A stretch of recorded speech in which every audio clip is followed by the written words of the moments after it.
Hola nuevamente y saludos cálidos a todos los oyentes de Panorama de Noticias de La Voz Latina de Buenos Aires, de Domingo de Cuentos de Radio Tribuna de Nueva York y también a quienes escuchen este espacio literario en otro momento y a través de otros medios como Facebook, mi página web o mi más reciente canal de YouTube. Soy Teresa Méndez Faith y una vez más llego hasta ustedes desde Bedford, Massachusetts, con otro relato de la cosecha narrativa de mi país natal, Xeretamí, Paraguay, corazón de América del Sur. El cuento escogido para hoy se titula Atascados en el ascensor y es de Sofía Raquel Fernández Casabianca, una de las más fieles seguidoras de mi antología radial de cuentos, tanto en su versión en audio como en vídeo, oyente infaltable del programa Domingo de Cuentos, que se transmite semanalmente por Radio Tribuna desde Nueva York, y asidua visitante de mi canal Rincón Radial en YouTube desde su misma creación en junio del año 2021. Atascados en el ascensor proviene de Memorias y Escritos de Verano, una de las últimas antologías de EPA que reúne en sus páginas una muestra representativa de prosa y poesía de las 39 escritoras paraguayas asociadas, incluidas en el volumen publicado en marzo del año pasado, 2022, por Arandurá Editorial. Contado en tercera persona por un narrador omnisciente, este texto tiene una estructura muy interesante, descrita como de caja china, llamada así por su similitud con las cajas chinas, donde una caja grande contiene a una caja más pequeña y esta a su vez a otra más pequeña, y así sucesivamente. En el caso de Atascados en el ascensor, hay solo dos cuentos, uno dentro de otro. El cuento principal, que abre y cierra la narración, y el otro, que es el contenido totalmente en el cuento inicial y está situado en el medio. El título alude al escenario, el ascensor, donde se desarrolla la mayor parte de la acción del cuento inicial. Una pareja de jóvenes, obviamente muy enamorados, vuelven, luego de haber pasado la tarde en la playa, al edificio de departamentos donde se están hospedando con sus respectivos padres durante unas vacaciones de verano. El problema, también ya indicado en el título, surge apenas están ambos en el ascensor rumbo al piso donde se hospedan ambas familias. Hay un corte de electricidad y se detiene el ascensor. También ahí se interrumpe la narración de la historia principal y se inicia y completa el relato inserto, como cajita china, en el cuento que lo contiene. También contado en tercera persona, con narrador omnisciente, este es un relato que tiene lugar mucho tiempo antes, en la década de los años 60, durante el gobierno del general Stroessner. Lo que ahí se narra tiene la fibra de hecho histórico, de realidad testimonial, que después de ser narrada en su totalidad, volvemos a escuchar la continuación y el final de la suerte de los dos jóvenes enamorados que quedaron atascados en el ascensor. Y ahora mejor escuchar a la misma autora, para conocer detalles importantes sobre la gestación de este cuento en particular. Cuando le pregunté a Raquel si podía compartir aquí algunos aspectos del origen de este relato, en particular sobre el cómo, cuándo, dónde nació Atascados en el ascensor, y si estaba o no inspirado en eventos reales, aquí va su respuesta y la cito textualmente. Me inspiró la técnica de la caja china, que trabajamos en un taller literario del Club Centenario dirigido por Irina Raffols. donde nació el primer borrador. En cuanto a cómo surge la historia de la pareja, es una típica historia de amor de verano entre jóvenes, tema que ya trabajé antes en mi libro de cuentos El sobre azul de Rafia. Fin de esta cita. Como sinceramente más atrajo mi atención la historia del cuento dentro del relato inicial, le pregunté a Raquel si dónde y cómo se enteró de la historia reflejada en ese relato inserto en el cuento que empieza antes y termina después para cerrar atascados en el ascensor. Y le pregunté también si los personajes eran reales o ficticios, y me contestó así. Siguen sus palabras tal cual.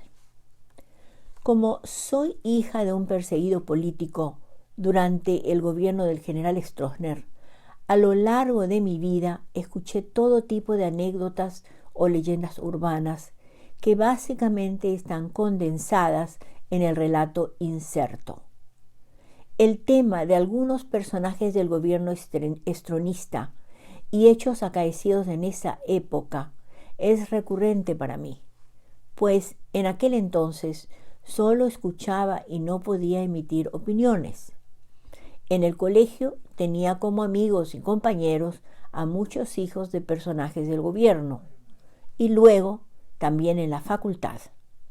Recién después del fallecimiento de mi padre, quien militaba en las filas del Partido Comunista, me animé a plasmar en algunos cuentos o relatos aquello que desde niña había escuchado y sabía debía callar a modo de supervivencia por el contexto que me tocó vivir.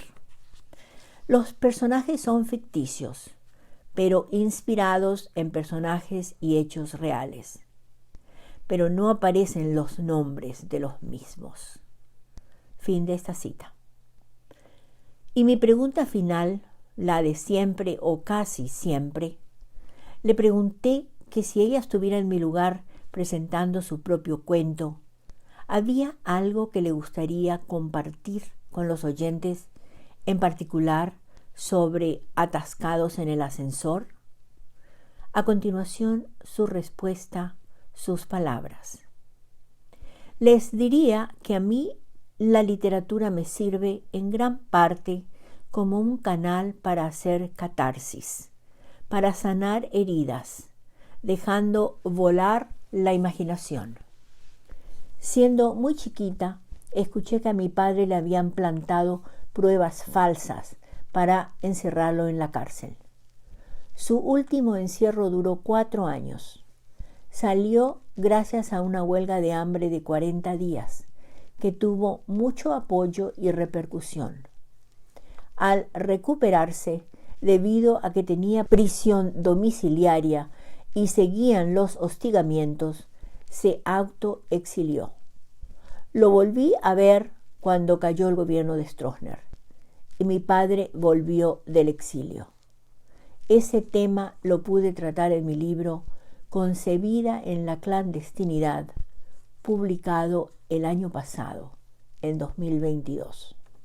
Fin de las citas. Bueno, creo que con estos comentarios, en particular los de la misma Raquel, ya los puedo dejar con el audio número 2 para que escuchen y disfruten de su relato Atascados en el ascensor. Y aquí va el cuento de Sofía Raquel Fernández Casabianca, titulado Atascados en el ascensor. La joven pareja iba subiendo las lomas de Arenales riendo. Habían estado en la playa desde el mediodía. Se bañaron en el mar, intentaron hacer surf. Caminaron recogiendo caracoles de colores que luego dejaron como un regalito para los niños que jugaban por allí, en esa playa paradisíaca. Ya estaban muy bronceados. Era una delicia mirarlos. Les salían corazoncitos por los ojos. Estaban viviendo intensamente su amor de verano. Ya cansados, Se dirigieron juntos al edificio donde estaban hospedados junto con sus padres. Apenas se sacudieron la arena de los pies en el lobby de la entrada en el conjunto de departamentos. Tenían prisa por llegar al ascensor. Allí estarían solos y podrían desatar su retenida pasión. Ni bien se cerró la puerta, comenzaron a besarse, devorándose. De repente, el ascensor se detuvo y ella gritó: ¡Auxilio! ¿Por qué gritás, tontita? Vamos a aprovechar, le dijo él, apretándole más fuerte hacia sí y empujándola levemente hacia una de las paredes del ascensor. No puedo, me asfixio, socorro, volvió a gritar ella, presa del pánico. Basta, ya va a volver pronto la corriente, insistió él, al tiempo que se daba cuenta de que ella realmente estaba desencajada, fuera de sí. Estamos atascados en el ascensor y yo sufro de claustrofobia. ¿No te das cuenta?, dijo ella alzando el tono de voz, al punto que él se asustó.